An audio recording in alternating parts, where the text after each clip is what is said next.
name is Tyson Chupney, and I'm the Managing Director of Broadview Networks, and I'd like to thank everyone for joining us this afternoon to talk about business process automation. I'm joined today by Jordan Bissonnette, our solutions analyst, who has the experience with the business process side of the organization.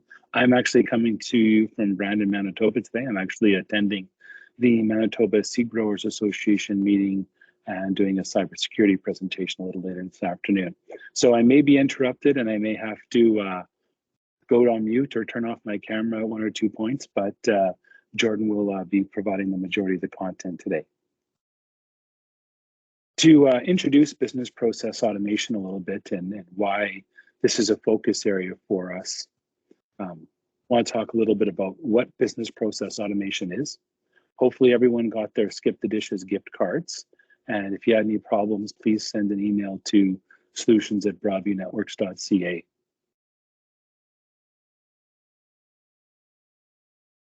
Go to the next slide there, Jordan. Okay, so we are using Teams for this presentation. So you can raise your hand using the reactions at the top of the screen. And if you want to ask a question, you can certainly use the live chat or the Q&A. Either one of those will work. And if you want to actually ask a question live, you can start a conversation. You can certainly do that. Just let us know in the chat that you want to, and then we can unmute your microphone and even turn on your camera if you want to come on live. So appreciate it again, everyone's time. So again, business process automation. The purpose is really to help you understand how to gain productivity through the automation tools that are intrinsically built into the Microsoft 365 stack that is already a part of your Microsoft 365 solution. The idea here is to take repetitive tasks, manual tasks, and add simplicity and automation to them, and to take the functions that are currently requiring, transposition of data or the need to move information from one system or one process to another and automate that whenever possible. The definition of automation is to enable a complex business process with technology. And in many cases, we often are taking not even very complex business processes, and sometimes simple processes are the ones that benefit the most from automation. We want to achieve more with what you already have, that streamline, that digital transformation journey. Basically, how do you get more done with the same resources you have today? And that's really what business process automation can help with. And we'll talk a little bit about different examples of how we've done this, the technologies that we've used and how we've been able to accomplish it. And then we'll talk about, some of the items that are coming in the future that will increase the ability to leverage automation. One thing I want to make sure everyone walks away from this understanding is these are not massive projects that we're talking about. Almost everything we're going to demonstrate today here is 1 to 3 days of effort from a resource like Jordan to be able to take a process, add some automation or some business process digital transformation to it, make it a better, easier solution for your organization for thousands of dollars, not tens of thousands of dollars. These are not massive mega projects. These are not huge development activities. This is more configuration of your existing Microsoft 365 environment than it is hardcore coding and development of an application. It's also easy to expand, and we'll give some examples today of how we started with some basic solutions for some customers, and then they took it to another level. Again, I want to reference the fact that we're leveraging the tools in Microsoft 365. If you don't have experience with it yet, we'll be showing Power BI, which is a fantastic data visualization tool that's part of the Microsoft 365 stack. Power Apps and Power Automate Flow are what allow for some very simple application configuration and utilization when you want to go beyond what native SharePoint or Microsoft Forms can potentially do as a way to get data in. We're going to talk about the different ways you get data into Microsoft 365 to be able to leverage automation and Power Apps and Power Automate and Power BI. And we're going to talk about the differences between, using Excel spreadsheets, using forms, and using Power Apps. Go ahead, Jordan. So one of the first case studies we're going to talk about is Bothwell Cheese, where we did some product and safety tracking. We're going to talk about LCM Security, a company some of you may know about, as they're actually a business partner of us, helping to deliver some of our more enterprise and ongoing security services, and we help them automate their client reporting. And then Hydro International, we actually did an inventory and collaboration tracking application that they actually use both in-house and in the field for a part of their business unit. We did some job application workflow for regulatory healthcare.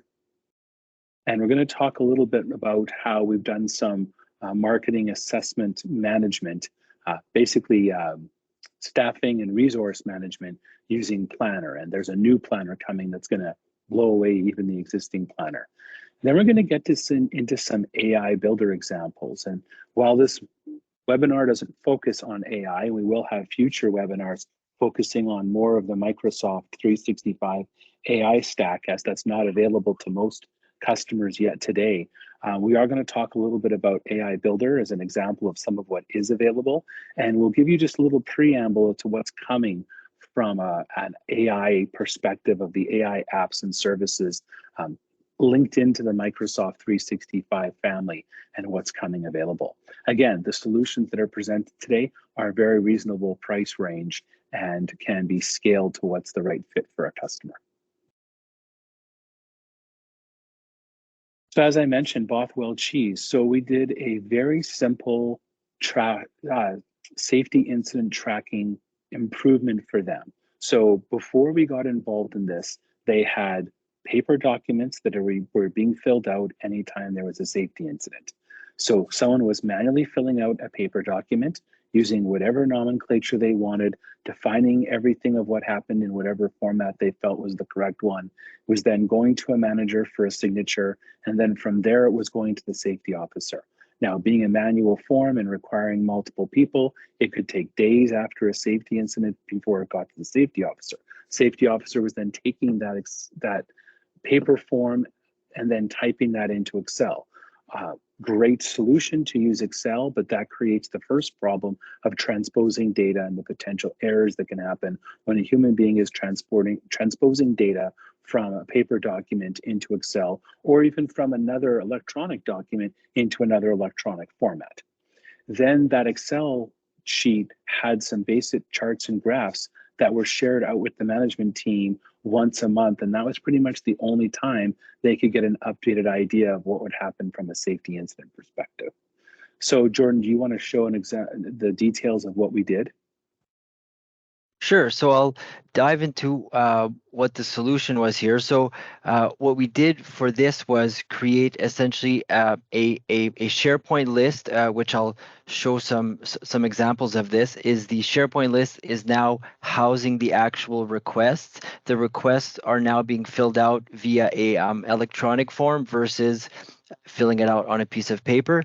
And then we've also incorporated real-time reporting Power BI dashboards so that they could see those trends real time instead of someone compiling this stuff every quarter for their meetings, as well as real-time notifications going out to the right people involved when a new safety incident occurred. So here's an example of, now this is all test data here, but now whenever a form gets filled out, it is now populating a SharePoint list with all of the pertinent information.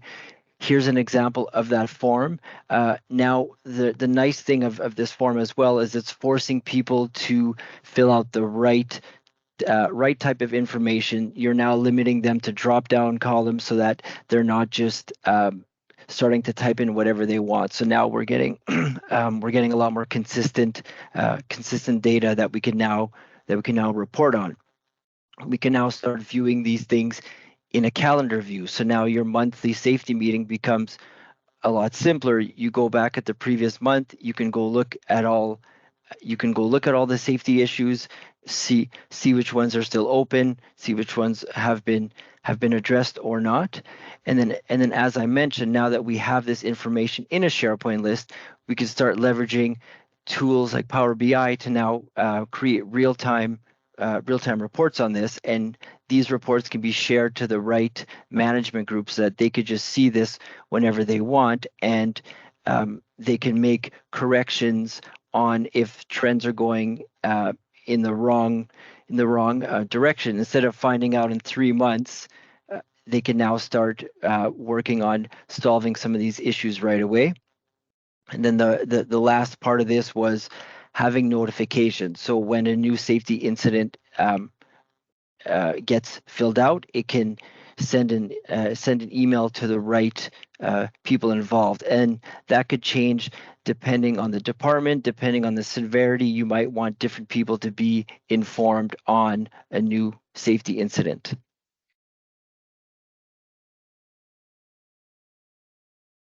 Perfect, thanks. The success that we had with Bothwell working on that project led to the next one, which was maintaining their standard operating procedures and their SKU management and their process management on the actual cheese cutting floor. So as you can imagine, cheese is made in very large blocks, and then it goes into a variety of different stations for different types of cuts, shreds, weights, packaging, and you have to think about all those different pieces, all the different cut types and styles, all the different packaging styles, all the different processes that have to be filled with that. And so they had binders that they were using on the shop floor and constantly trying to update, and we modernized that. So in this case, we took those paper documents that were in the binders, which were actually electronic documents, Word documents and PDFs that they had printed out and put into the binders. We left them in their natural, digital form, and then we made them available to people on the shop floor. So Jordan, I'll let you go through the detailed explanation of how we were able to accomplish that. Sure. So as Tyson mentioned, a lot of this information was stored in various spots. Now, what this solution was doing is essentially combining it all so that it can be found easily, so you're not wasting time searching for these different reference documents for each individual SKU that you're working on. So I'll skip over to the screenshots here. So essentially a SharePoint site with some repositories were created so that you would then click on the specific SKU you're about to work on, and then it would now give you a form. This is actually a Power App here, giving you all the relevant information about that SKU. And then on the right-hand side, all of the supporting documentation, whether it's safety information, standard operating procedures, quality information. It's now all on one specific screen, and you're not spending time going to look for that. And then it's also ensuring that you have the most up-to-date manuals and the most up-to-date information, so that you're not going back and looking at something someone emailed you a few months ago. This is kind of the gold standard of where you're going to have the most relevant information.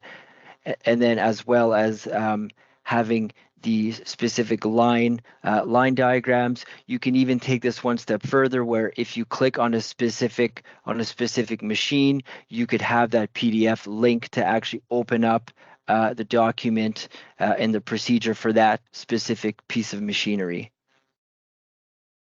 Yeah, and this is all accessible from tablets they have on neck harnesses, so that they can actually have the tablet right in front of them and view it while they're actually working on the line. So not every employee needs to have that, but the line supervisor has that and gets everybody set up, make sure everything's in the right place when they start processing for that next run of packaging that they're doing.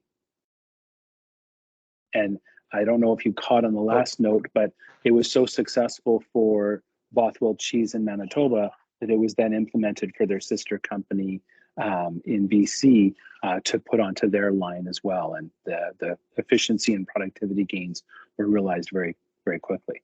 As I mentioned, LCM Security, they are a partner of ours. They do security services, primarily security and event monitoring services. So a number of our customers are using their service where they have thousands and thousands of logs from customers sending information into their system that are then reviewed by their security professionals and their security monitoring systems on a real time, which obviously is gathering a large amount of data. Now the challenge becomes reporting on that data and generating that reporting for the customers so that they can understand what's being done within that service and what types of risks and concerns might be happening. It was an incredibly manual process where they had to generate reports, take the data from the reports, import the data into Excel, take the Excel data, manipulate the Excel data to get the right view of it, and then take that and copy that into PowerPoint for the actual presentations they do for customers. So Jordan met with them, reviewed what they were doing and how they were doing it, and took that manual process where now reports are automatically dropped into a directory on a network location. And then from that directory, they're picked up, imported into SharePoint, and then from there, Jordan takes over the processing of putting the reporting together. So Jordan, let you go ahead and explain that, please. Yeah, so to kind of give a high-level overview of the solution, essentially what we have done is now, as was mentioned, instead of manually creating these Excel reports every time, specific folders were set up in a stored location, and these tools that were responsible for producing the CSV and the Excel exports, those were just dragged and dropped into a folder, and from there Power BI was able to just compile all of those CSV exports and then produce real-time reports for them. And then instead of creating then PowerPoint presentations that were sent to the clients, those clients were now just given direct access to the reports so that they could go look at the reports themselves. And then as mentioned, the process to create one report took around 5 hours, and that now got brought down to 15 minutes. It was just a matter of going to those few different tools, doing a CSV export, dragging and dropping them into the right folders, and essentially pressing refresh on the report. So now that saved time is now spent actually looking at the data, analyzing the data, and coming up with recommendations versus just spending hours and hours just copy pasting and moving things around. So just to kind of touch a little bit on some of the things you can do with Power BI. Generally speaking, whenever you can, you would like to do a direct connection to that data source. Now, some third-party tools, whether it's accounting software, HR software, some of those might not have the ability to let Power BI connect directly to it. But generally speaking, most of those tools always have the option to have data exported to CSV files, JSON files, Excel files, etc. From that, then you can start generating Power BI reports based on that data. So here's just a really quick example of this. This was actually, there's actually close to 30 pages of reports as part of this, and then now the clients have direct access to their own reports. Just a few quick things out there. There's a few kind of built-in nice features with Power BI as well, where you can have it start automatically analyzing your data. So here's an example of, if we look at sales per month, where you see that this month seems a lot higher than the other. So as you're looking at this, you might be asking yourself, oh, I wonder why that month is higher. So now you can actually just right click over a month and say, you could say in this scenario, explain the increase or explain the decrease, and it'll now start to real time look at your data and then spit out these little graphs um, and where it's going to explain in plain kind of English why your sales were higher or lower this month. So here it's saying reliable builders accounted for the majority um, of the increase, offsetting the decrease of lower construction and dynasty builders. And then it'll give you a couple things. Here's an example. Drywall accounted for the majority in the increase among your items. So it'll start to automatically analyze your data and be able to kind of help you and answer those questions that you might have about your own data. There's also a feature where you can ask it questions where you can say something like, what's our top five items? And it'll then spit out a quick graph for you showing you what your top five items are. So it does have some nice built-in features like that to help you make sense of that, make sense of your own data. Yeah, and the natural language query, so asking questions just by typing in, as Jordan showed, what are the top five items, has been around in Power BI for quite a while now. With the Copilot set of AI functions that I'll talk about a little bit later, you're going to see dramatic improvements coming to the way you're going to be able to query or ask questions about your data. Now, obviously, you have to get the data into Power BI to be able to use that. That's another conversation about what needs to be done to get data sets into Power BI in a usable function. Obviously, to ask the questions, the right data has to be there. The right underlying data has to be there if you want to be able to drill down into it. But if you get the data in there and you get the data in there correctly, then the ability for end users that don't have, SQL and query language skills and capability can go into a tool like Power BI and generate a lot of useful reporting themselves out of the data sets that are there. So far the examples we've talked about have primarily focused on data that already exists and how you're going to represent the data. The Hydro International example, pardon me, is really an example of building an app for a purpose.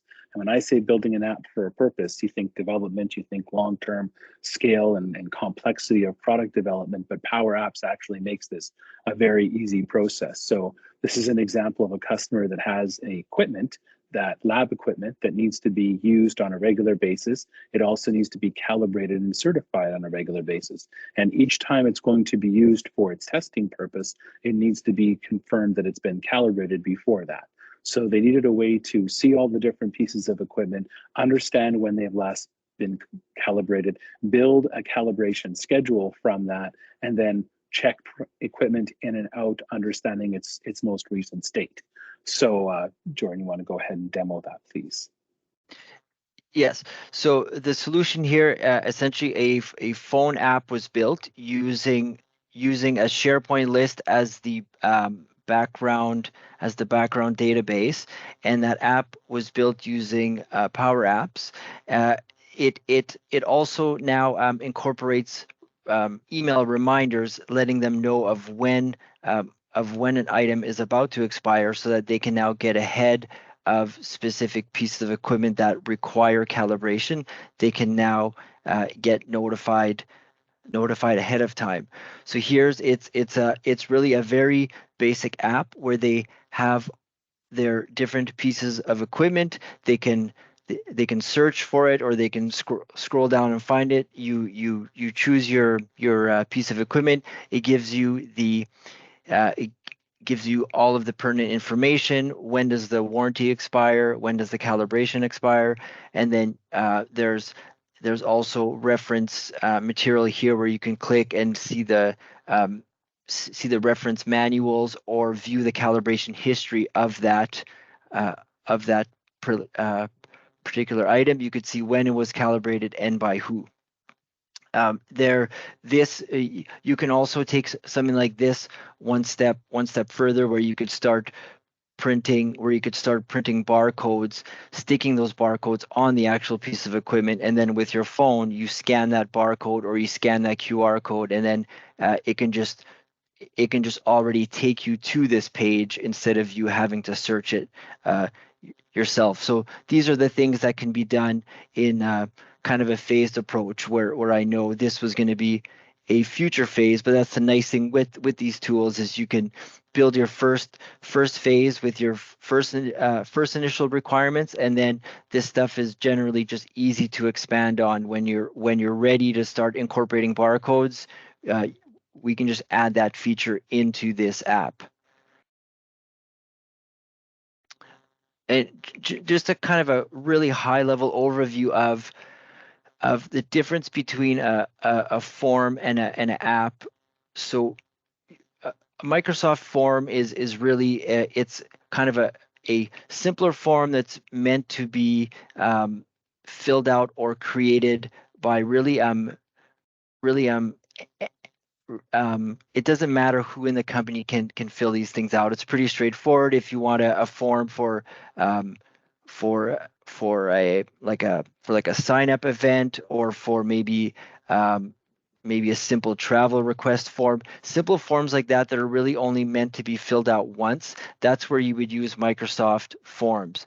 Where you get into the Power App world is when you need more complex forms that are going to need some additional features like this, where you might want to have a signature, or where you might want to have multiple people going back to that same form making changes to it. Whereas a Microsoft form is, you generally speaking, you fill it out once and then it's gone. You never need to go back to it and make changes to it. And and and a Power App takes a bit more. There's a bit more to it, and you need someone with. There's a bit more technical background involved in creating a Power App versus creating a Microsoft form.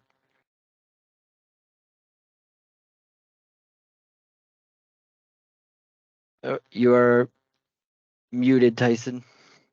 Yes, thank you. The next requirement was a regulatory healthcare association that was just simply trying to manage their job applications coming into a shared email address. They weren't sure, depending on who had checked on the email, who had looked at the job application, who had reviewed it, whether it required any further action, because a shared mailbox is great to get information in, but it has no processing capability, has no tracking capability. There's no way to know who did what, when, or if anything was done with it. So, very simple example of using SharePoint to have an email address assigned to a SharePoint site, a document library, where information can go directly into that document library, and from then it can be manipulated, not changed, but can be worked with from an automation standpoint to make it easier for people to work with it. So to kind of talk about this, and as well for this example, this was for dealing with job applications. You could do the exact same thing if you wanted to do this with uh, customer issues, customer invoices. If whatever type of thing that you're getting that's repeatable and that someone is wasting time constantly monitoring, a lot of that um, can be automated using Power Automate to just get those attachments, get those files for you, and then save them in kind of in a dedicated folder. So here, just to describe this particular solution, was whenever a new job application was emailed, it would then create a folder for that role, and then create a folder for each person applying for that job. So now you'll see it's inside of a team. It's creating folders for each new role, and then it's creating folders for uh, each person each person applying, and then from there they were then moving resumes into their own folder where essentially yes or no, are we going to follow up on this? But this really improved their kind of their process, and things didn't go missing because as you can imagine, they're not only getting these types of emails, they're getting hundreds of emails, and it's simple for some of these to slip through the cracks, where now if someone's away, it doesn't matter. These new resumes are just kind of being being um, being automatically organized for them into the relevant folders.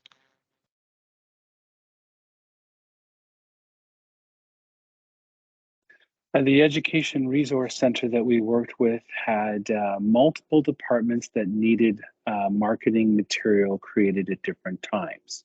And so they used to have a manual Excel spreadsheet where people put in their requests for when they needed something, but it was hard to view and understand updates, and it was hard to manage who exactly was doing what or needing what when. So we put together a solution leveraging Microsoft Planner and Microsoft Forms so that they can input the requests via forms.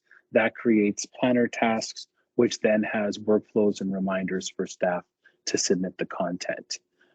So this is a simple way of getting a lot more out of Microsoft Forms and Planner, and doing a lot more than what you can do with an Excel spreadsheet, for example.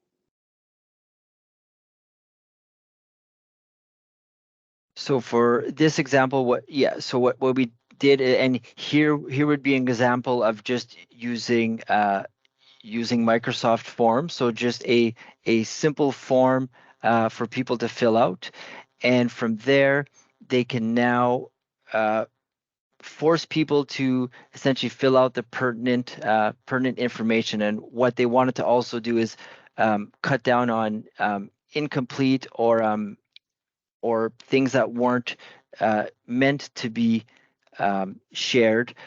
For example, one of their first questions was, "Has your supervisor approved this?" So just by essentially forcing them to say yes, it already cut down on the amount of noise that they were getting. So from there, they would just fill out this request, and then the end solution where the team actually worked on these requests, it was a kind of a simple planner board here that would put, depending on the request, would put them in the right section, give it the right due date, depending on when they said the event or this thing was needed, and then this is how they would keep track of all of these different production requests. Some simple workflows were also incorporated to let people know when these things were started and when they were finished.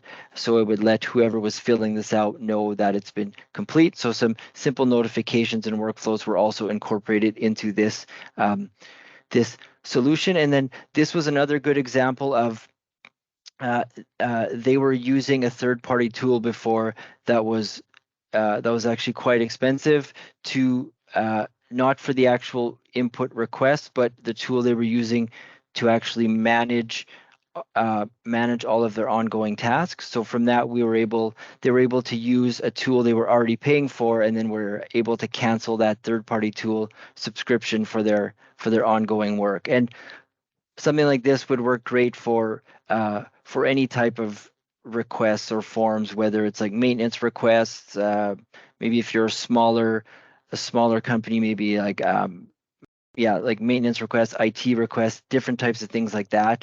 This could be a good solution. Yeah, and Microsoft Planner, as I mentioned earlier, today Planner is a sort of shared to-do list. It's not even really a Microsoft project light.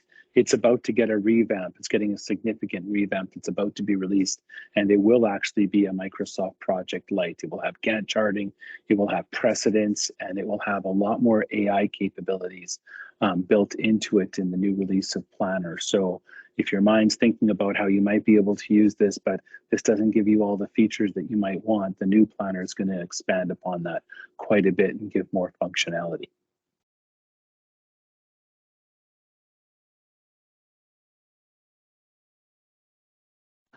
Jordan, let's let you run with this one Yeah, because this is yeah. all your stuff. Yeah. So what I wanted to do is share a couple examples of some of the AI features that can be leveraged right now. So, as part of the Power Platform um, world, there's something called the AI Builder. Now, there's a bunch of different things you can use that for, and I want to just go over a few different real world examples of where this may be able to help you. So, here's one of the requirements here would be for an example of invoice processing. So let's say you want the ability to have invoices as they get sent in. You'd like them to be stored somewhere automatically, whether it's in a SharePoint site or a team or and then have a way to actually mine the data of that invoice, and from that populate fields in a SharePoint list or a library or whatever it might be. So to be able to pull things from that invoice, such as date, the invoice number, the customer, the sales rep, the total value of that invoice, etc.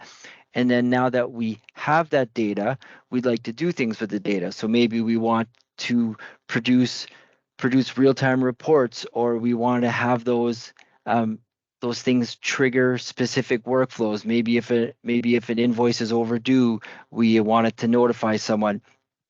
So uh, here's an example of being able to mine data, and then instead of having someone look at that, someone making sense of that, opening every single invoice, we can now have, here's an example of a really simple invoice where we have just the invoice date, the numbers, some information, the total of the invoice. You can now have essentially a workflow, pull that information, and then using the AI builder, mine the data of that, have it now populated in a repository along with all this metadata. So now you don't even have to open each individual quote or each individual invoice to see the information. Now that we have this information, we can start doing things with it where we can have them all grouped by who's in charge of them. We could now sort them by the invoice date. We could sort them by the total of the smallest uh, to biggest, um, and then we can also, once again, if we want to start reporting on this, now that we've actually mined all of this information from the invoice, we can now start creating reports on all of this information that's being pulled from those invoices. So this is just one example of using it to pull information from documents. Now, there's a lot of other things you can be doing with it as well. There's the functionality of doing image recognition, so it can scan photos and find things in it. So you might want a process that might spot an old like an old logo being used on documentation or being used in like on your website, etc. Or maybe you have a security camera that's taking screenshots every 30 minutes, and you'd like it to scan it to, maybe if you have three shop vehicles always parked there, and if on one of the photos it notices there's only two, well, maybe you'd like to get notified. Maybe someone took it that wasn't supposed to, or maybe it was stolen, or or it could be looking at safety gear. So if on a particular photo a there should always be a fire extinguisher hanging on the wall there. If it notices it gone, well, now it could send you an email letting you know, hey, the fire extinguisher's gone, maybe you should go look at that, or it needs to get replaced. You can also use it to look for product defects. So let's say you have kind of common things that go wrong, whether it's dents or bent things, or it can now start looking at that and and spotting it automatically. You can get into the whole side of sentiment sentiment analysis as well. So you can have it automatically detect where it's now going to be, if you wanted to read specific mailboxes, or it can now detect frustrated or potentially negative emails from customers so that it can notify you, or it can do the opposite. If it's a really kind of uh, happy one as well, it can notify you that. It can also, if you wanted to start analyzing public opinion on like social media to see how uh, people are reacting to your company, or maybe to a new tool or product you've just launched, and you wanted to start determining are people liking it or not, or if you want to start analyzing employee or student feedback, if you're doing surveys, and then if you're getting hundreds of surveys, instead of someone trying to determine what the kind of overall happiness level is, you could have a tool like this can start mining all of the responses, and then kind of giving you uh, kind of like an overall, are people happy, are they frustrated, or not. So you can start doing a lot of these things, and really there's millions of different things you can start using this for, but this is something that is currently already available, and really anyone can start leveraging this portion of Microsoft's AI tools.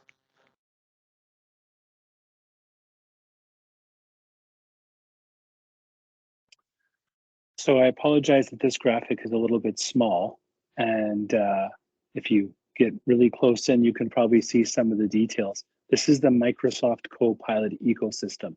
Some components of this have already launched on the developer and the business application side, on the operating system side for Windows 11, on the Bing side for browser and search. But the major areas of data and AI and modern work are really the Copilot for Microsoft 365, which is about to become available likely in the January, February timeframe, obviously for an additional cost compared to what you're already paying today.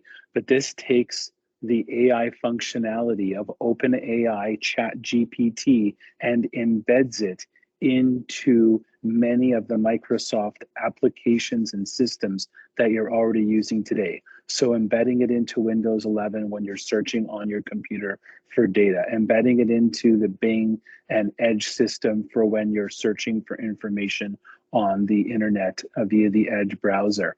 And for most people, the biggest value is going to be embedding Copilot into the actual Microsoft applications that you use today. So into Outlook, to summarize emails, to help automate tasks for you that you do every day in Outlook, to bring it into Excel and PowerPoint and Word. Some of the examples that Jordan gave earlier of the complexity of working in Excel and putting data together in Excel. The Copilot for Microsoft 365 and Excel will make it much easier for people to summarize and clean data that they want to report on, which is often a very difficult task for people that aren't Excel experts. Microsoft PowerPoint, to the presentation format we use today. A lot of people struggle with animations and slide management and preparation. PowerPoint will make that a lot easier, or Copilot will make that a lot easier. It will also go beyond just the data set for one application. Once you have your Microsoft Graph, which is the database engine behind Microsoft 365, properly configured, there is some prep work that needs to be done to get the most out of Copilot. You'll be able to ask Copilot to summarize Word documents, Excel spreadsheets, and emails into a PowerPoint presentation to help you take multiple sets of data and build a new document that you need out of those multiple sets of data without manually having to copy and paste and collate and correct. And you'll be able to do it all via natural language queries, very much like using ChatGPT, because it is that open AI engine that's doing it. On the data and AI side, under the Azure spectrum, is where we take Microsoft SQL, We take a potential on-site database that you have, we connect it up to Microsoft SQL Server in the cloud, and therefore to Azure and the Open AI, and we're actually able to do large language model searching across your database and expose data in a much different way than you've ever seen your own data before. The challenge most organizations have today with the data they have is it's stuck in the format of the application they use. But there's actually more information in there that can benefit you than you're getting a chance to realize. And taking that data, bringing it out to tools like Power BI, to Azure Open AI, and to Microsoft SQL in the cloud allows us to get you much deeper insights into the data that you already actually have. So just wanted to put that nugget in your minds to think about for the next few months. We'll have some more conversations coming up around Microsoft Copilot. If you have questions about Copilot and how it might fit into your organization, or if it fits into your organization, don't hesitate to reach out. We can have conversations about that, whatever size of organization you are. We're now part of a much larger organization ourselves with MSP Corp, and we have other business units in the family that are already in process of doing Copilot demo testing and actually using it in their sites and in customer environments today. So we're already building up that experience with Microsoft Copilot, and we'll be ready for when it launches. A great way to get started with understanding how you can be leveraging your Microsoft 365 to do more is our cloud optimization coaching. This is basically getting a fractional virtual digital information officer. So Jordan and Leon both have deep knowledge about what's available in the Microsoft 365 stack. They have a deep knowledge about how customers can use that, and they have the ability to review your current Microsoft 365 environment. We actually have a scoring system where we go in and we understand how much you're getting out of your current Microsoft 365. And through that conversation, we're able to help you identify where you may be able to accomplish more, prioritize what needs to be done, execute on specific projects to get more out of what you have, measure the actual, results and the, what you've gained out of that investment in that additional Microsoft 365 component, or that customization, or that work that we've talked about earlier, those business process automation examples, to leverage what you've already got there in the Microsoft 365 stack. Pardon me, it's also a chance to stay current on what's happening in the Microsoft world. Jordan and Leon are attending webinars, seminars, sessions with Microsoft and with our other business units all the time. And we're very keenly aware of what's new, what's coming, and how you can help leverage that for your business. So if you're not part of our cloud optimization coaching service, highly recommend it. This is an example of the sheet where we go in to each of the different core areas in the Microsoft 365 stack. In business productivity, for example, we go in, we want to understand what business process automation forms usage you have. We can go in and understand what kind of email and calendaring usage, task and project management usage. Are you leveraging what's available in the tool set today? How much are you leveraging it? Maybe it doesn't apply to your business. Maybe there's no need to leverage it at all.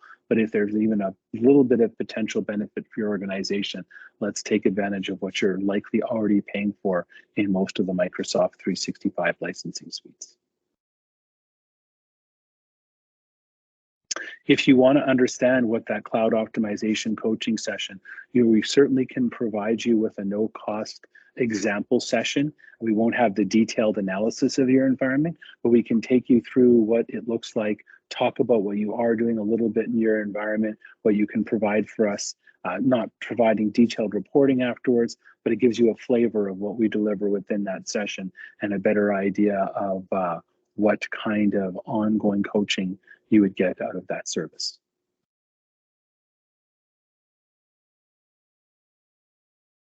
So thank you all very much for your time. Really appreciate it. Any questions?